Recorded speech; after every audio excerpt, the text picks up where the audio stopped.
Bagong political group na Mamamayang Liberal pinayagan na ng Commission on Election o COMELEC na tumakbo para sa midterm 2025 election. Si Kai Lahin para sa detalye ng report.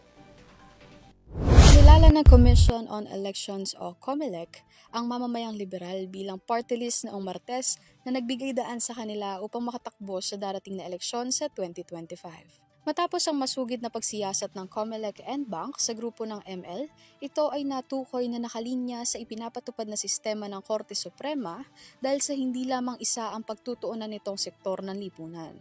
Nirepresenta ng Mamamayang Liberal ang sektor ng mga manggagawa, magsasaka, mangingisda, indigenous people, mga nasa laylayan, kababaihan, kabataan at miyembro ng LGBT community.